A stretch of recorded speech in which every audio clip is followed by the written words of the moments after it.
تو جناب خلیل نے رات کی تنہائی میں اپنے رب کے سامنے دامن پھیلایا اور آنسوؤں کے ساتھ یہ دعا کی، ربی حبلی من الصالحین،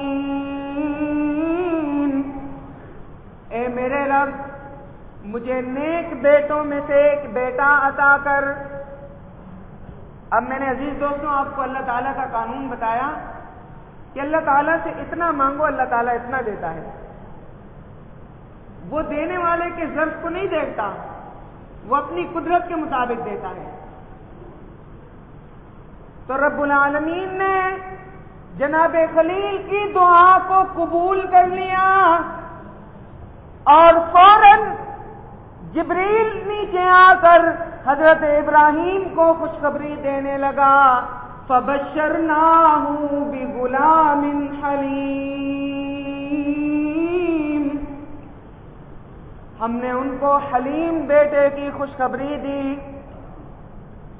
اب عزیز دوستوں مانگا تو صالح تھا اور اللہ تعالیٰ نے دیا حلیم۔ حلیم یہ محرم والی حلیم نہیں ہے جو 6 پلیٹیں کھا جاتے ہو، یہ حلیم کا معنی ہوتا ہے حوصلے والا، صبر و استقامت والا، استقلال والا، جو بڑی سے بڑی مصیبت کے اندر پہاڑ کی طرح، چٹان کی طرح مضبوط ہو کر ڈٹ جائے، اس کو حلیم کہتے ہیں عربی کے اندر۔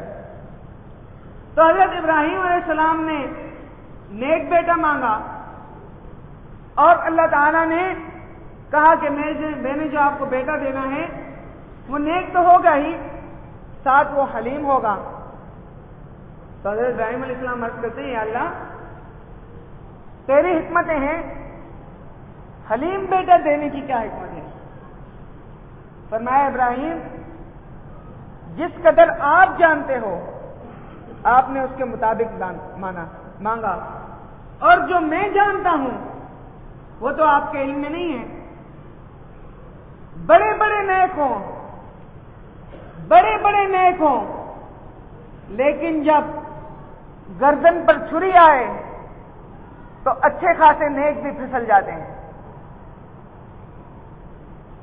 جب اس کے گردن پر چھری رکھی جائے تو اچھے اچھے نیک بھی پھسل جایا کرتے ہیں۔ تو فرمایا کہ یہ مجھے معلوم ہے کہ کل اس نے اپنے گردن پر چھری بھی رکھانی ہے، تو جو آپ کے علم میں تھا وہ آپ نے مانگ لیا، جو مجھے معلوم تھا میں نے اس کے مطابق آپ کو بیٹا دے دیا۔ تو کل یہ چھری بھی رکھے گا اور ساتھ میں یہ بھی کہے گا ستجدنی انشاءاللہ مع الصابرین، کہ انشاءاللہ صابر لوگوں میں سے میں ہوں گا۔ تو عزیز دوستوں انبیاء کرام نے صرف اور صرف اللہ تعالیٰ سے مانگا۔ حضرت ایوب علیہ السلام،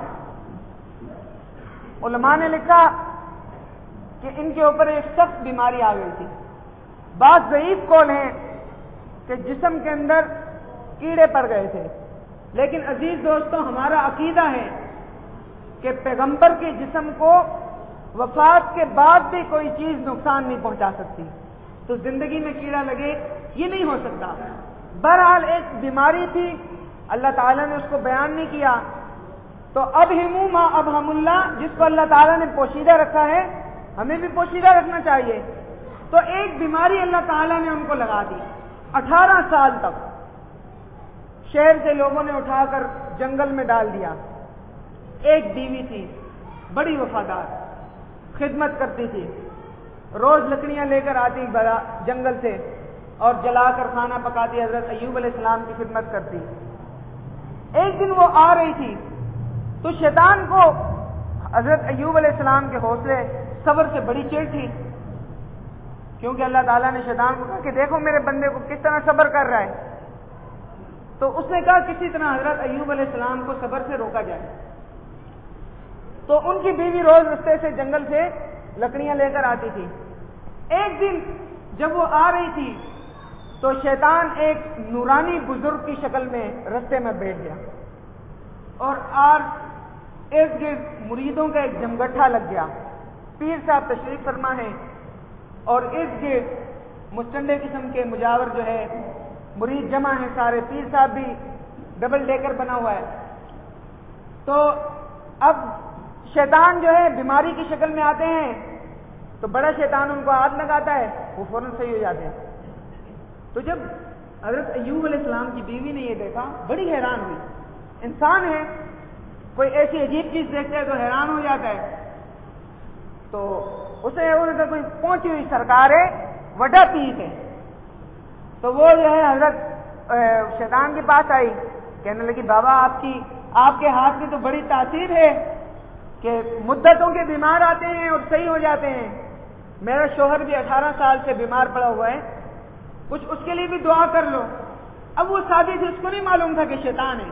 وہ تو دھوکہ کھا گئی نا, وہ تو سمجھی کہ کوئی نیک بزرگ بیٹھا ہوا ہے. تو شیطان کہنے لگا اس کو یہاں لاؤ. پھر سوچنے لگا دل میں کہ اللہ کا نبی ہے, وہ تو نہیں آئے گا. پھر فوراً کہنے لگا ایسا کرو, وہاں جا کر میرے نام کا ایک بکرا ذبح کر دینا, تیرا شوہر صحیح ہو جائے گا. جب حضرت کی بیوی گھر میں واپس آئی تو بیوی نے حضرت ایوب علیہ السلام کو یہ واقعہ سنایا. حضرت ایوب علیہ السلام کی پیروں تو نہیں زمین نکل گئی کہ نبی کے گھر میں شیطان کا اتنا وار چل گیا کہ وہ اس کی بیوی کو کہہ رہے کہ غیر اللہ کے لیے بکرا ذبح کرنا, یہ تو شرک ہے. بڑے دکھی ہوئے, انتہائی رنجیدہ ہوئے.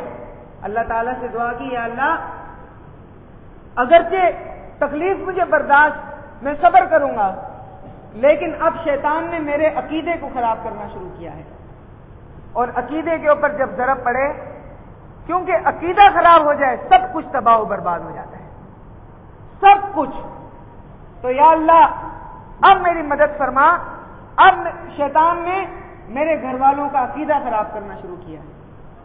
تو حضرت ایوب علیہ السلام نے دعا کی, ربی انی مسنی الضر وانت ارحم الراحمین, کہ اے میرے ربا مجھے ایک دکھ پہنچا ہے, تکلیف پہنچی ہے, تو ہی رحم کرنے والا ہے, لہذا رحم کا معاملہ فرما اور میری اس مشکل کو دور فرما.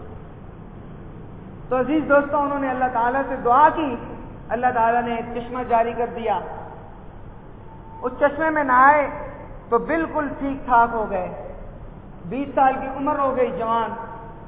بیوی بازار گئی ہوئی تھی, جب واپس آئی تو وہ دیکھ کر حیران ہوگی کہ یہ جوان کون ہے, کیونکہ 18 سال ہو گئے تھے. تو انہوں نے کہا میں آپ کا شوہر ہوں, آپ بھی اس چشمے سے نہائیے, اللہ تعالیٰ آپ کی بھی تکلیف دور کر دے گا. تو عزیز دوستوں, پوری تقریر کا ماحصل مقصد اور نچوڑ یہ تھا کہ تمام انبیاء نے صرف اور صرف اللہ تعالیٰ سے ہی مانگا, اللہ تعالیٰ سے ہی کے سامنے ہی دامن پھیلایا, اسی کے سامنے اپنی جبین جھکائی, اسی کے سامنے اپنا دامن پھیلایا. اور اگر ہم بھی اللہ تعالیٰ کے سامنے اپنے دامن کو پھیلائیں گے, اپنی نظر و نیاز کو اللہ تعالیٰ سے مانگیں گے, اپنی منتوں کو اللہ تعالیٰ کے لیے خاص کریں گے, خوشی میں, غم میں, تکلیف میں, مصیبت میں, فقر میں, جس چیز میں بھی ہم اللہ تعالیٰ کو پکاریں گے, اللہ تعالیٰ خوش ہوگا اور اس سے زیادہ ہمیں عطا کرے گا. اب بعض انسان جب ان کی کوئی دعا پوری نہ ہو کہتے ہیں اللہ تعالیٰ سنتا نہیں. عزیز دوستوں, اللہ تعالیٰ ہر دعا کو سنتا ہے, لیکن اس کی مصلحت ہوتی ہے کہ بعض کو وہ دنیا میں قبول کرتا ہے, بعض کو نہیں کرتا. لیکن جس دعا کو دنیا کے اندر وہ نہیں دیتا, اس کا اجر آخرت کے اندر رکھ دیتا ہے. اور جب کل قیامت کے دن اللہ تعالیٰ کے سامنے اللہ تعالیٰ اس دعاؤں کا اجر دکھائے گا تو لوگ کہیں گے کاش ہمارے جسم کو کینچیوں سے کاٹا گیا ہوتا اور ہماری ایک بھی دعا قبول نہیں ہوتی.